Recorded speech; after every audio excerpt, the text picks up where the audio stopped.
Hey, Ren. Oh, that's so sad. Here, why don't you talk to everybody? You're on camera this morning because you're sitting by me. Tell them what you did yesterday, Ren. What did we have to do yesterday? Mila, don't do that, okay? Hey, Ren, tell them where you went yesterday. Where did you go? Everyone's saying hi. Look, they say, oh, hi, Ren. You can see your name in chat. Hi, they're all talking to you. Tell them where you went yesterday. Where did you have to go?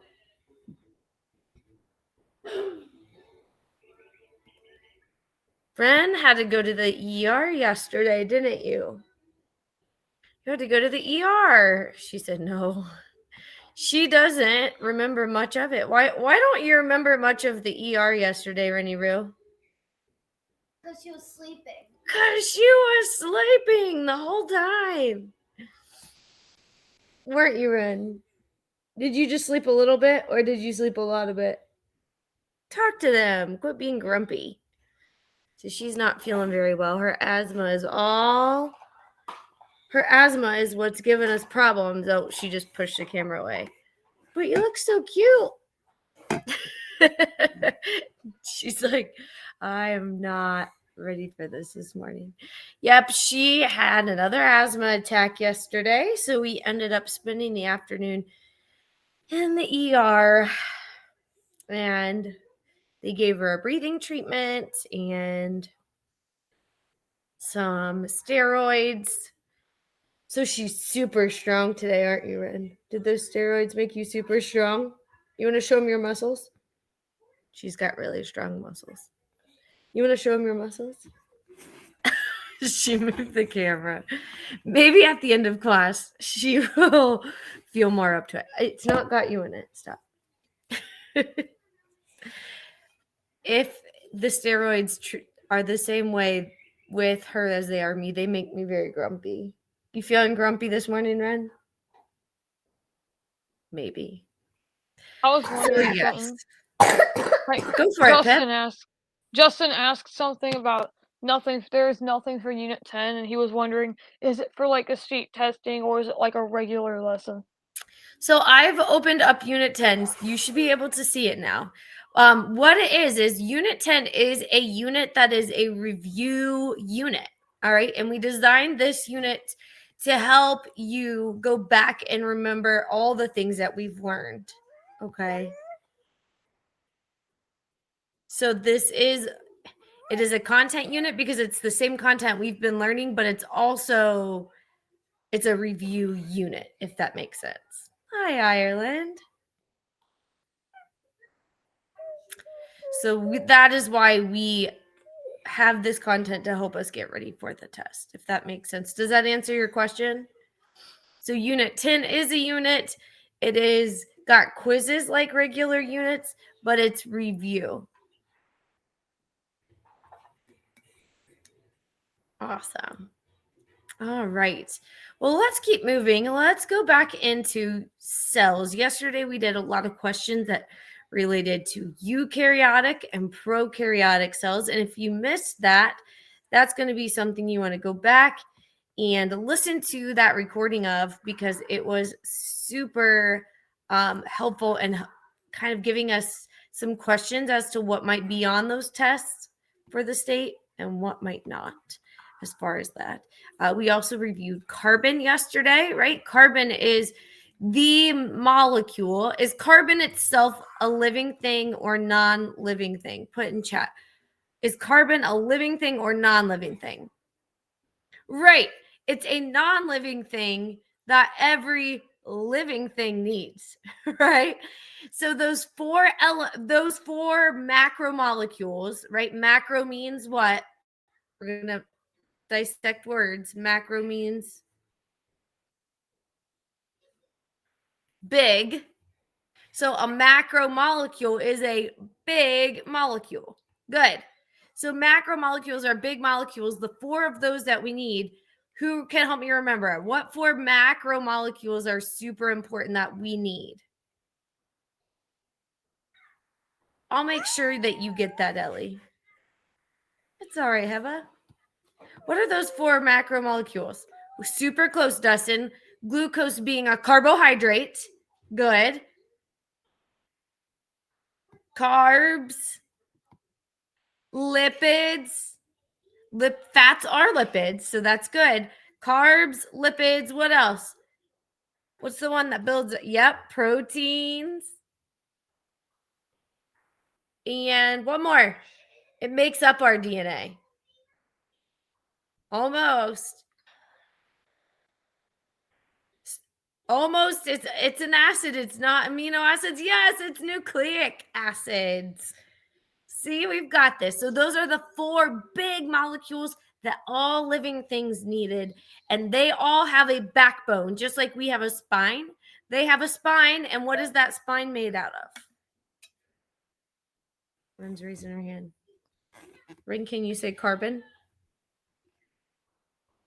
Those spines are all made of carbon. Good. So we reviewed about carbon yesterday.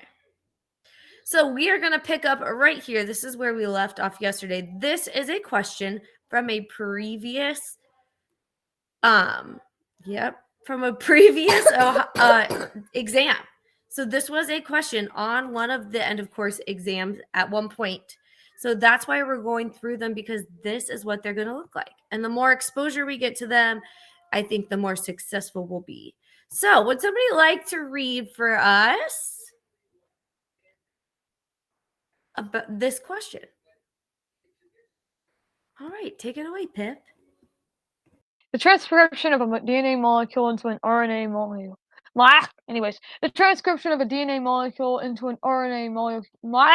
The transcription of a DNA molecule into an mRNA molecule, and the translation of that mRNA molecule can occur simultaneously in prokaryotic cells.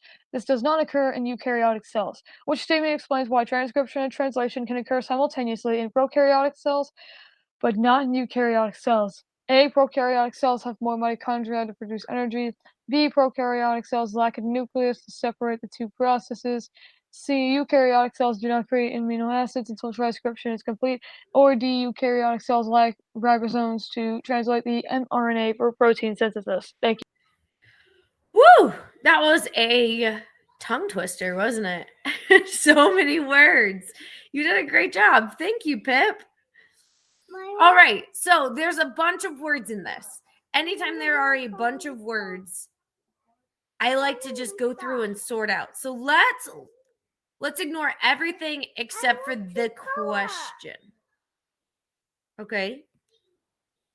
Let's go look at the question, which says, which statement explains why transcription and translation, let's underline those, can occur simultaneously in prokaryotic cells, but not in eukaryotic cells. All right, so sometimes the question is not the question. Does that make sense? What do we know about transcription and translation? Does anybody remember? What is this a part of? What are we doing during transcription and translation? And why?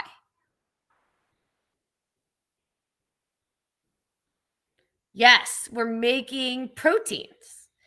So transcription, we see right here in this diagram, and we're going to use this diagram to help us. Because look, maybe you forget what transcription and translation are all about. But guess what? This diagram shows us. We don't even have to remember. We just have to be good test takers, right? We don't have to have awesome memories. So let's look at this diagram. All right, transcription. It's showing us that transcription is when we have DNA and look, make a copy of it via mRNA. Does that make sense? Following me there? Green check, red X. Yes, red? Mommy, Yes. can you make someone stuff to Mila, can you color? get some stuff for your sister to color with? Thank you. Good. You're following me there. So we then look down here and there shows an arrow. So we see the mRNA leaving. All right, let's follow that red molecule here. It comes down here. And we see that in translation, we're using that mRNA and it's going through something and it's creating something else. What is this organelle right here, just for review? Again, we didn't have to remember all this because this diagram's helping jog our memory. What is the site of yes, Sean, of protein synthesis? This is a ribosome, right? So our ribosome, we talked about how it's kind of like a tape dispenser, like a Scotch tape dispenser. It pulls that mRNA strand through, which is the recipe, right? And as we read just like we read a recipe card, one ingredient at a time, and mix them together and make something, so does our ribosome, right? We see right here that there's a chain of the ingredients from the mRNA. What are each one of these dots representing? Who remembers what those are called? They get linked together like beads to make a protein. Somebody already said it. Yes, Pip. An amino acid, right? And those little beads that make proteins are called amino acids. So I am so thankful for this question. You guys, if you got this question on the test, it's like, this is a jackpot question because it's helping you, right? You might not even remember it entirely, but this diagram is giving you the whole process of making a protein. And it's all right there. All right, now it's also mentioning eukaryotic and prokaryotic cells. We talked about that yesterday, right? We're going to slice and dice those words, eu and pro. What is a prokaryotic cell again? Versus a eukaryotic cell?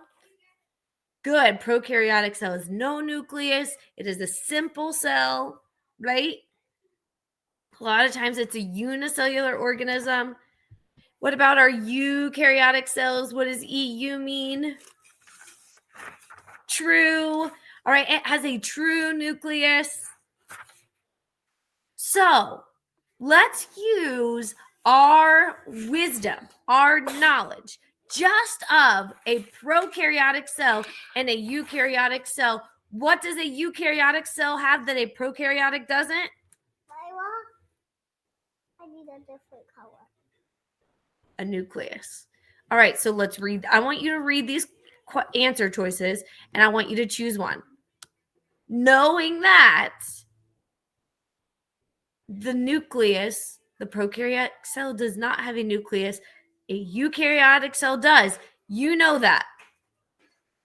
And you might not know why transcription can't happen simultaneously. You're like, we never covered that, Mrs. Rittenhouse. This is such a weird question. But does that matter? Does that matter? No. No, you're right. It doesn't matter because what I did teach you is what a eukaryotic and a prokaryotic cell is. Right? Good. So the answer is going to be B. All right, the answer is going to be B. And it's B because in the nucleus, we can only do this one place at a time. We've got to keep it very organized, right? Because all the DNA is in one spot. It's different than in a prokaryotic cell because in a prokaryotic cell, let's pull up a prokaryotic cell. In this prokaryotic cell, the DNA is kind of spread throughout. So it can kind of have different sites of transcription and translation. Does that make sense? Where that nucleus is a condensed area, a condensed safe area, but you're only going to unwind the DNA in one place at a time, or else you'll get a tangled mess, right?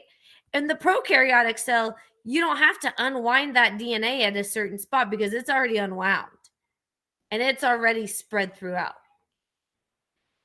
So if you get a question like that, that is like a rock star question. You're like, thank you, state test, for putting this on here because it helps remind me of, first of all, it's confirming to me because it might ask you something about transcription and translation later, right? and where they happen. Could you come back to this question and look at this diagram? Yes or no? Tell me in chat. Yeah, you could come back and you absolutely can. You can be like, wait a minute, there was a question about that. Let me go back to that diagram and reference that diagram to be sure that that's where it happens. And I'll look and I'll be like, okay, because I'm a nervous test taker. I'll be like, yes, look, this translation word, it's not in the nucleus. Where's the translation occur? Maybe ask you, where does translation occur in the cell? You could go back to this question, and what would the answer be? Where is this?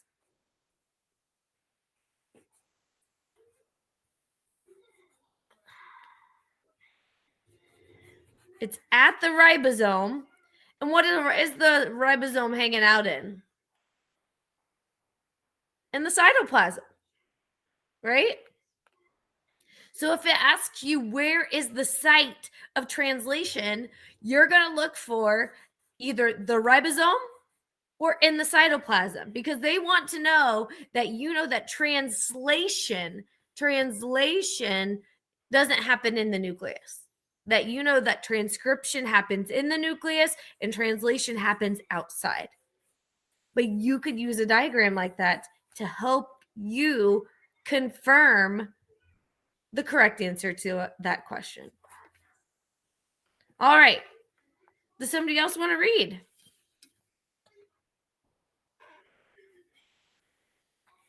Pip will read for us. Anybody else want to read? Any other takers? All right, let's have Aria do this one and Ireland do the next one. Is that cool?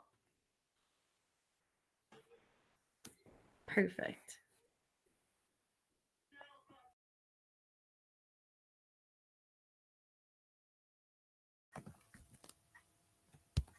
A protein is built from several polypeptides, each with a different three-dimensional folding pattern. What causes the polypeptides to have different folding patterns? The polypeptides are assembled by different ribosomes. The polypeptides are assembled in different parts of the cell. The polypeptides are composed of different amino acid sequences, or the polypeptides are controlled by a different gene expression process. Good. All right, there's lots of words in here. So let's go through. A protein is built from several polypeptides. It is such a weird word. Polypeptides is totally a weird word. So we know a protein, right? We talked about that. We know what a protein is. It's a non-living carbon-based molecule that we need. We know from that question before that to build a protein, we go to the nucleus and transcribe and get a copy of the DNA that's called mRNA. That mRNA goes to a ribosome and then we read it. Now, it says a protein is built from several polypeptides. What is a polypeptide? You know what, Kylie? I'm not quite sure. However many we get through. So good. Ren made this beautiful drawing for you.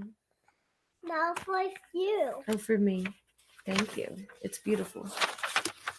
Ooh, All right. got it. What is let's do some dissecting, right? No one knows what polypeptides means. Milo? Slice and dice. What does poly mean? What does poly mean? Type in chat. What does poly mean?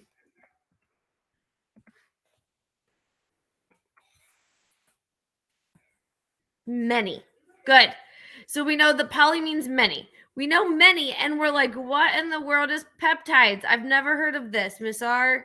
I'm mad at you. We're taking this test, and I don't know what a peptide is. You didn't teach me what a peptide is. Well, we're gonna pretend we don't care. We know it's made from many. And what do we know? What did Mrs. R teach you that a protein is made out of?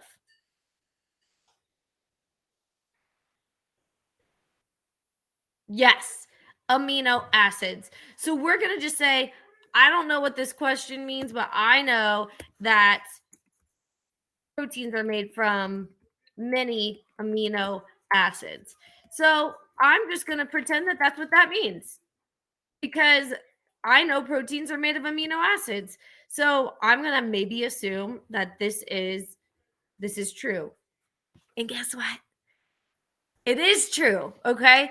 Peptides is just a word that means a molecule that joins together, a molecule that contains 2 or more amino acids, okay?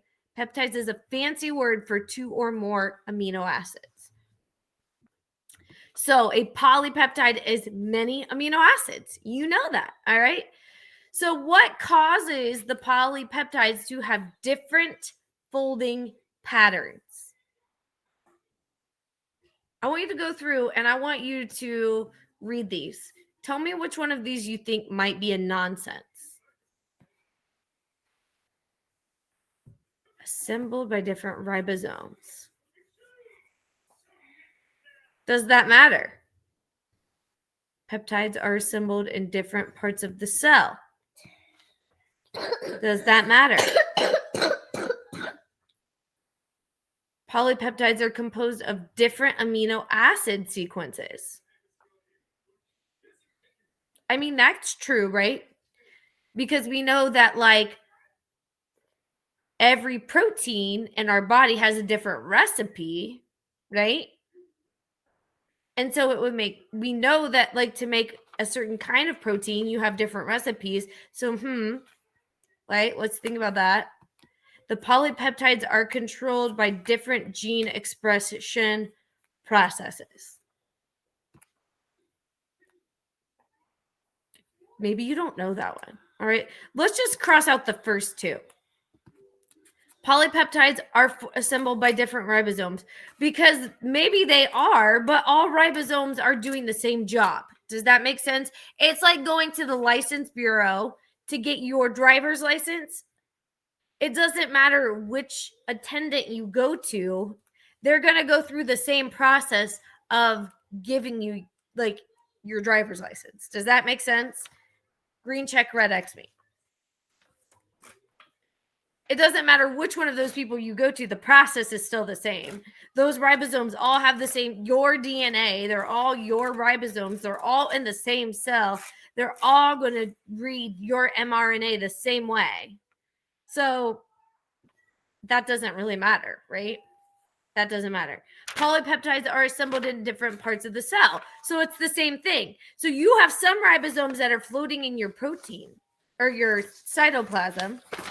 You also have ribosomes that are on your rough endoplasmic reticulum. Your rough endoplasmic reticulum, it kind of looks like the intestines of the cell, but it looks like your intestines have chicken pox. Okay? And they're covered in the ribosomes. So it doesn't matter if that ribosome is on the North Pole or the South Pole of the cell, just like it doesn't matter which one it is, right? It's the same thing as that first one. That's indifferent. That really doesn't matter. All ribosomes are equal and they make proteins equally. So we get down to these two. I want you to choose one. And then I want you to choose your answer based on what you know is true, not what you don't know. Never pick an answer based on what you don't know. Use what you do know to be true to choose an answer. Yes, good. The answer is C, right? We do know that for all the different proteins, the hormones, the growth of our muscles, etc., that those all have different recipes. And that based on how they put those together, that gives them a specific shape. And shape equals what? Starts with an F. The shape of something helps us determine the function. Yes. Shape equals function. Just like a shovel, right? You have your pointy shovels or your flat shovels. It's whatever their job is, they're designed to have that shape, just like those cells we learned about yesterday, right? These all have the same DNA. Some of those are turned on and off, but their shape that they form into, just like you start as one cell and develop into a being, the cell's shape is determined by what's turned on and off and what its job or what its function is going to be. I'm so proud of you guys. You guys are so stinking smart. All right, let's have Ireland read this question right up here on top. Which type of macromolecule stores energy and provides thermal insulation for the body? A. Lipid, B. Protein, C. Nucleic acid, carbohydrate. I love this question because it's simple. It's direct. It's saying which macromolecule, and we just talked about that today, which big molecule, what non-living molecule that we need stores energy. You don't even need to look at anything else. Who cares about thermal insulation for the body? I mean, that does tell you a function, but you should know this. Which one of these macromolecules store energy your body holds onto in case for some reason you need it? Don't second guess yourself. What does your body hold on to in case there's like an energy emergency? We talked about if you don't eat enough food, your body's going to hold on to this and hold on to this and hold on to this more because it doesn't trust you. It feels like it's starving. And so our body holds on to this. Good. Lipids. What's another fancy word for lipid? Yeah, no, you're good. Fat, right? And fat also provides thermal insulation for our body. But that lipid, that macromolecule. Now, carbohydrates do give us energy. They're instant energy. So when we eat food, they go into our bloodstream, and that is our body's sugar form of choice, right? It's like, ooh, carbs. I'm going to get energy. Like it starts making ATP right away. Lipids, they are, again, the fatty part around our cell membranes that keep our cell protected. They're fats that our body holds onto, and our bodies hold on to fat in case there's an emergency. It's like your savings account, okay? You have like your we have like our checking account, and we have our savings account. So every time I get paid, I put a certain amount of money directly into my savings account. Why do I do that? Well, because if someday something happens to me and I can't work, I'm going to need money to pay my bills, right? And if I'm not working to make money, I'm going to have money that's in reserve for that day. And that's exactly what our cells do. How cool is that? That our cells actually save for a rainy day. Our bodies save for a rainy day. And that's when we don't eat, right? And this happens to all living organisms. They store fat for energy, like warehouse, storehouse. Good. I love that question. Number 14, even though they're not specifically in order. Who'd like to, Pip, it's your turn to read, right? Yep, it is. Which structural feature of the cell membrane allows molecules such as oxygen and carbon dioxide to diffuse in and out of the cell? A. The cell membrane contains protein molecules. B. The cell membrane contains cholesterol molecules. C. The cell membrane is made up of 2 layers of phospholipids. Or D. The cell membrane is anchored to the cytoplasm by the cytoskeleton. Thank you. Good. So I want you to do this. There's a lot of words in this, but what is a simple version of what this question is asking? What is, somebody put it in chat or pop on mic. What is it really asking you? what allows oxygen and carbon dioxide to diffuse in and out of the cell, and Yeah, what the but structural what feature is of the if cell you had to membrane is. rewrite this question in a simple version? Sorry, I just What was that? I'm thinking. Hold on. I'm thinking. Hold on. Okay. Pop on your Cell mic. structure, I assume, Uh, of a cell membrane. Like, what? You're right on it. uh, What is the cell membrane? what is the cell membrane's? What is the cell membrane structure? Right? Kind Sorry. of. I'm What is sorry. the cell membrane made of? What is the cell membrane made of? Right? Sorry, life. Right. Life So just don't happens. get lost in the words, guys. What is the cell membrane made of? You know this, and we just covered it above. What is the cell membrane made out of? Right? There's a lot of words in there. A lot of words. Some that we need to know, some that we don't need to know. What is that cell membrane made out of that protects the cell from things coming in and out? It has that hydrophilic and hydrophobic, right?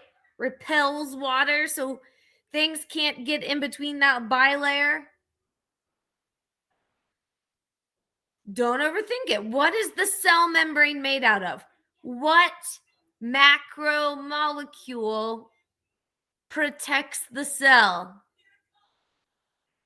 Yes. So Pip said lipids.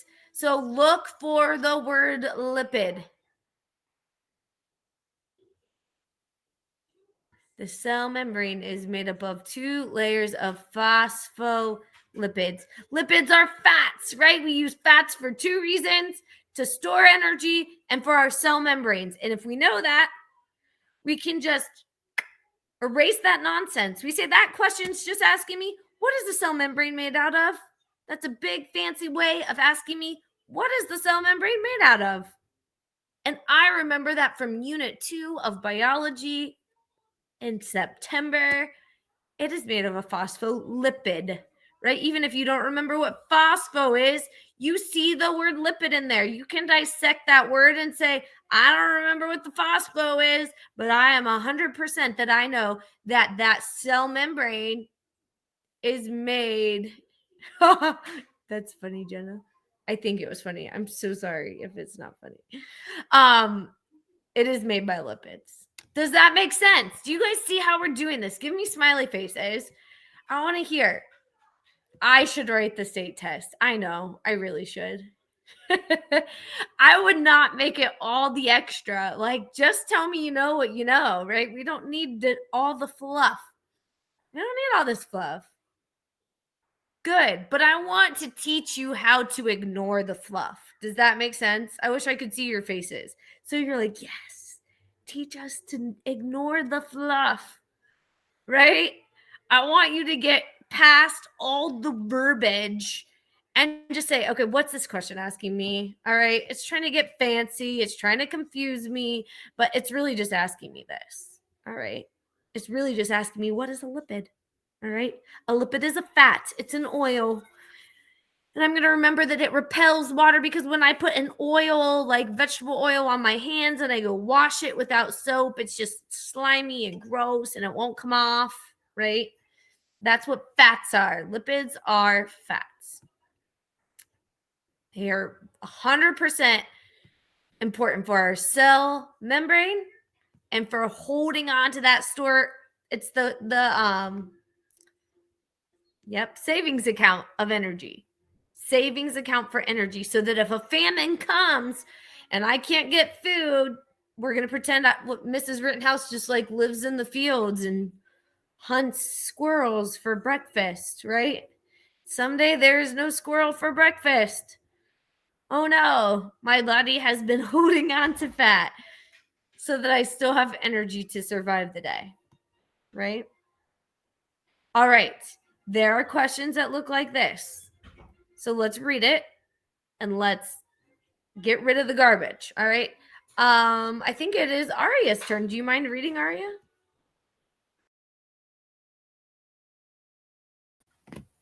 Students investigate how onion cells react to salt solutions of different concentrations. They observe onion cells in 3 salt solutions under a microscope. The image of an onion cell is 3% salt solution is shown. And I think that's it. I know it's kind of cut off. Let me see if there's okay. So I guess that's all there is to it. So what I want you to do is I want you to just look at the pictures, right? We're going to ignore all the fluff for a minute and we're just going to look at these pictures. What can you tell me about these pictures?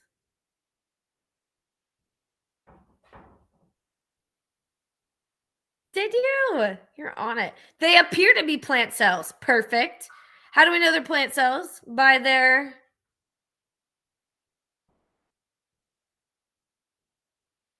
they're green and they're rectangular, right? Cells that have a rectangular shape are plant cells, right? These are plant cells and they usually are coated green because of the chloroplast. Now, don't let them fool you. They could make them purple on the test, okay? But in this case, we know, thank you, state test. You gave me a green cell. I now know this is a plant cell. Check. All right. It also says onion cells. So if we wanted to if we were really awesome, we're like, oh, and it's an onion cell. It is a plant. It's a rectangular cell. What's going on here in the middle? What is this in the middle? Does anyone remember what is in the middle of a plant cell that's a little bit different than an animal cell? As a human being, I have bones. Oh, you can't see the nucleus. There is one, but you're right. You can't see it very well. I believe it is right here. See that little yellow dot that's bigger than others? But that was a good guess. Ooh, the vacuole. What does a vacuole do in plants? I have bones in my body, and that helps me stand upright. What does a plant cell need? What happens if you have a cute little daisy in your window? All right. This is our daisy. And you water it for a week, and then you go away for the weekend, and you come back on Sunday night, and your daisy looks like this. Your daisy is frowning. Why is your daisy frowning? Why is your daisy frowning?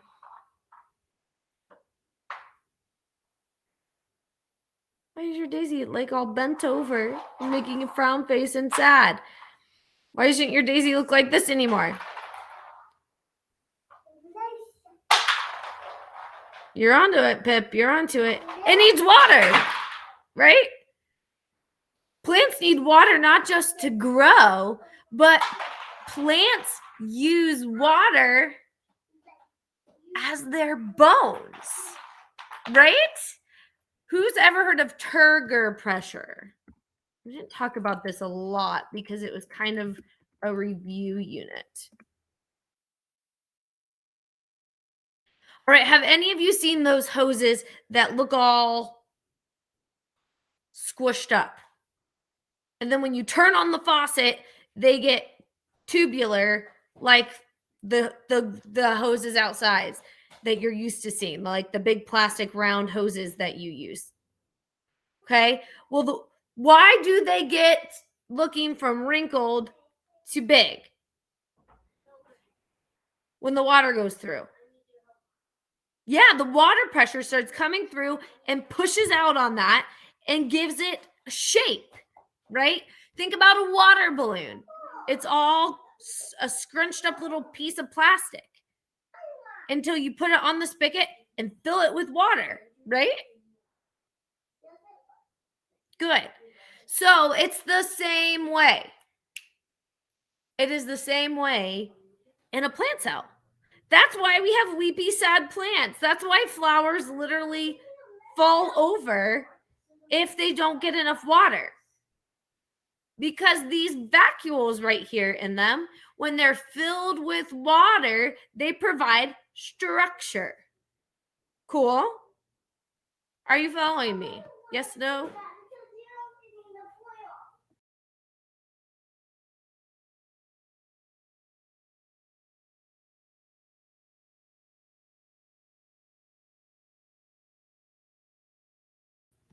All right, good. Yes, so you're following me. Water gives it them structure. So let's look over here at this diagram. I know we're getting close on time, but this is kind of like dehydration, right? We look here at this. Let's go to this model. When there is salt, we have the diffusion of water across a semi-permeable membrane. Does that ring a bell? Yes. People are saying yes, yes, yes, yes, yes, yes. So we're going to look over here, and it is asking you, and enter a salt concentration for each of the 2 onion cells. I just want you to tell me right now which one has more salt in the area around it and which one has less. Okay, so let's say we're going to label these. This is going to be A. This is going to be B. I want you to tell me which has more salt in the environment it's surrounded in. Which one has more salt? If it has salt, then the water is going to leave the cell. If it has salt in the surrounding environment, the salt is going to leave that plant vacuole cell and go out into the environment, which is going to shrink that vacuole. Which one is an environment? Yes. A. All right, it's going to shrink. The water's going to leave the cell because it's going to have a higher concentration. So what you might want to say, what percent of it, we could say like this one has 80% salt in it. Okay? And this one has 20% salt around it, or 0%, okay? Because the water is going in or staying in the cell. I just randomly picked those numbers. Yeah, your answers will be random. I mean, it could be 0 and 100. You could do 100 up here. This is 100% salt solution. The water's all leaving the cell. This is a 0% salt solution. This water is staying inside of the cell. It's not coming out. Okay. It's asking you, though, do you know why water goes in and out of the cell? That's what it's asking you. And this whole spiel of a question, it's just asking you, why does water move in and out of the cell? Okay.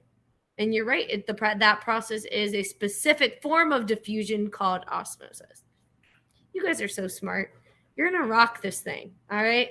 We have a couple more questions to go through tomorrow. But I feel like you guys are going to learn how to navigate and make complicated questions not complicated. How many questions are we going to go? I have a ton of questions, so we'll just go through questions most of the class so that we can just be ready for this. And then Thursday, on your own during class time, we're going to go through and take a whole practice test on your own. And then you're going to send me a screenshot of like your score at the end. And the score means nothing. You get 100% just for doing it. But I just want you to see your progress. Then every week we'll take those and those will help you. And hopefully you'll see your going up. Yep, I will post recordings and post them on the classroom. Ren, will you stop doing that, honey? It says a 3% salt solution because, that's the amount of salt. The image of the onion cell in a 3% solution. This is 3%. Okay? It's showing you this one is like the control of 3%. So if this one looks the same, then you would say it's 3%. Or if you think it looks a little bit bigger, maybe you said it would be like a 1% or a 0%. Does that make sense, Greek? This would be like our control. You're welcome. Thanks for being here. Does that make sense, Ireland and Creek? This is saying, okay, well, this is a plant cell, the onion cell, in a 3% salt solution. So if this is what the cell looks like in a 3% salt solution, what percent would the solution be if it looks like this? And what percent would the cell be in if it looks like this?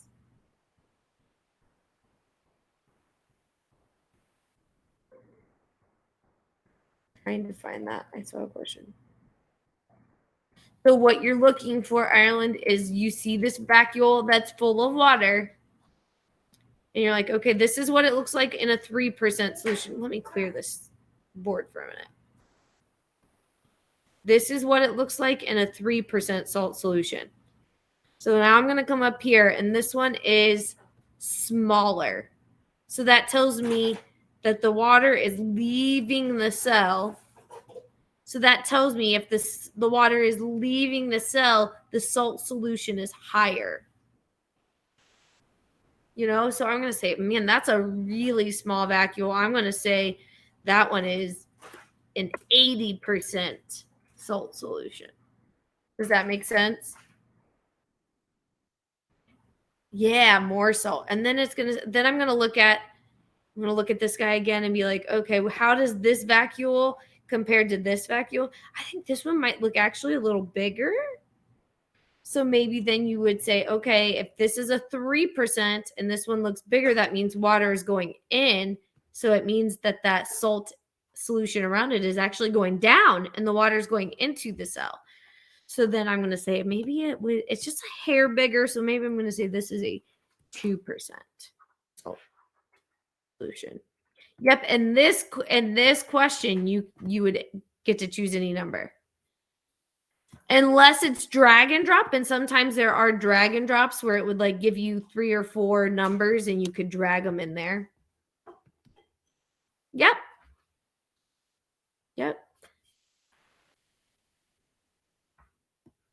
You're so welcome. That was a good question. I'm going to go ahead and stop the recording.